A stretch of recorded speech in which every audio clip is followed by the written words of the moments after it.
Hello, and welcome to my channel, The Entrepreneurial Mindset.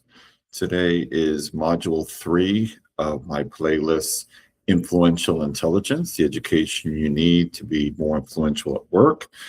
My name is Jay Berman. I'm the content creator and also the author of the Manual of Essential Business Concepts, which is available on Amazon.com.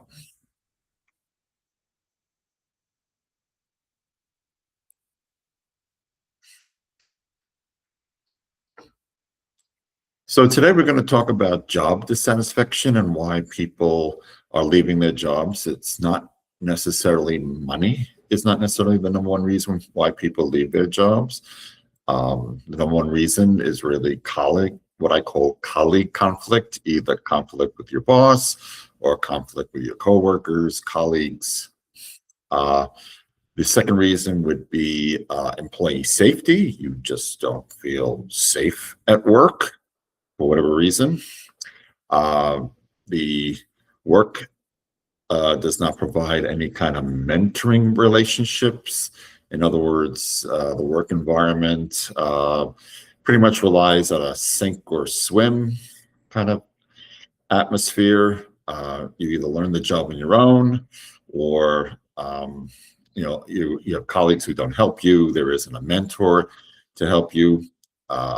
There's no professional trust. There's way too much micromanagement from supervisors, managers, and there is no career advancement. So if you are a manager, boss, or a business owner, you need to think about how you're going to keep employees, particularly your good employees. So how are you going to manage or eliminate colleague conflict, either between bosses and employees or conflict between employees and employees?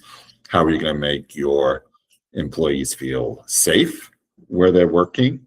Do you provide mentoring relationships? And again, it doesn't have to be any kind of formal mentoring relationships. It can be quite informal.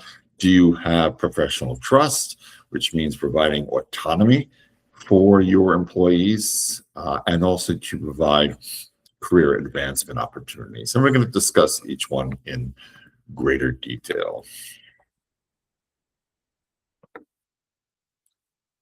So let's talk about colleague cruelty. It can be cruelty between a boss and employee. It can also be cruelty between employees. So there should be a code of conduct to encourage friendliness and professionalism throughout the organization, throughout the business. Senior managers should be the first to follow this code of conduct. No one has the authority to treat anyone with any kind of cruelty or harassment. There should be clear procedures for reporting cruelty or harassment at work, and that people should be able to work without fear of retaliation, such as demotion or termination, for reporting cruelty at work. And so if you are starting a new business or you are a manager, you really should be very familiar with the federal laws and state laws when it comes to harassment, particularly sexual harassment.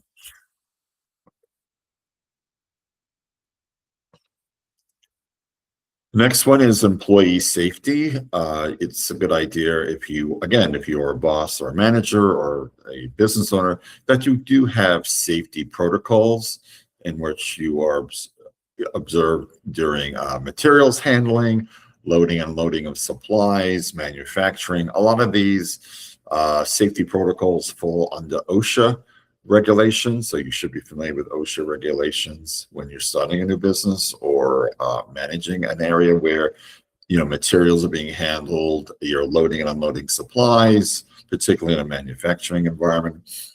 Also make sure equipment is inspected and well maintained. The building should be secure, so it otherwise have strict rules authorizing access to sites and specific personnel in certain areas. All private information needs to be secured, and that security staff is well trained, particularly if they have any kind of weapon, such as a gun.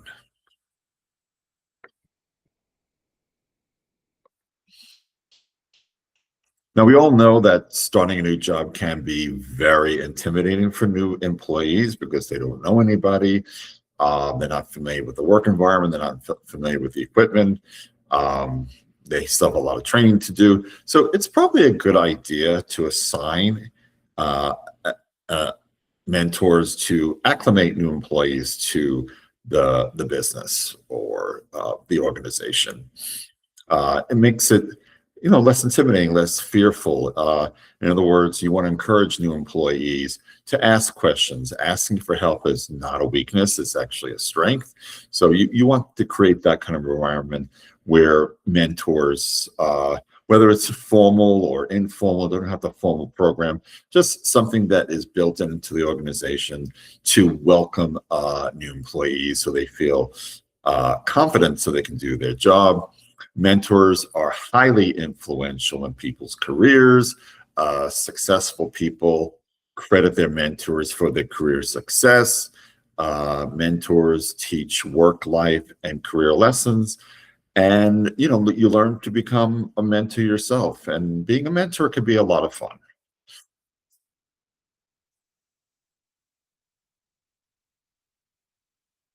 Next is professional trust. Give employees choice or latitude in how they handle their job and provide results. Yes, there is a job description, and yes, there are ways to get things done. But if there are ways that employees can do their job without necessarily being micromanaged by their bosses, would help employees become more influential at work. Because when you micromanage an employee, you basically don't trust them to get the job done. So I would highly recommend that you give your employees more autonomy and delegate more to them. Again, within certain parameters that the boss and the supervisor or manager feels comfortable, or the business owner.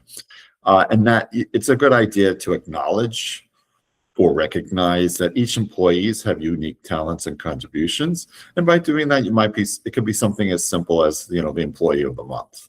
And you give them like a Visa card, credit card, gift certificate of like $100 or $200 or something like that. Just, a small gift, just so they feel like they're being appreciated, that, particularly if they're going above and beyond the call of duty, that they're doing more than paid for. Maybe they did something special for a customer. It's nice to be able to see that kind of recognition. So something, again, something as simple as the employee of the month would be kind of nice, and make you a more influential boss or manager or business owner.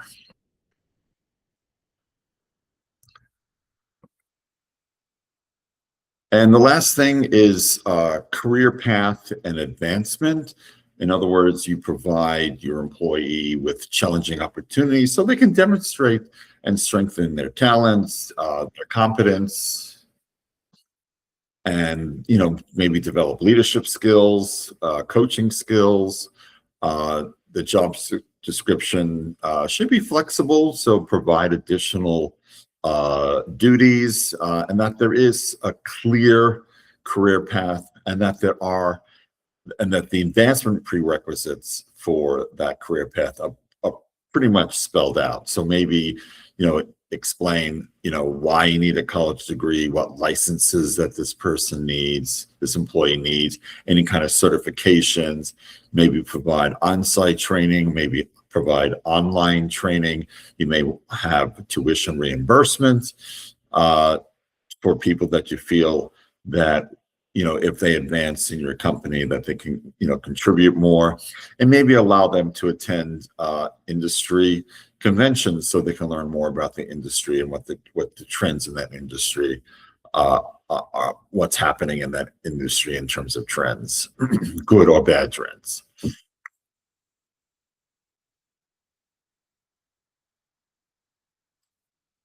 And that's all I have for today. Thank you for watching. Any questions or comments, use the comment section below.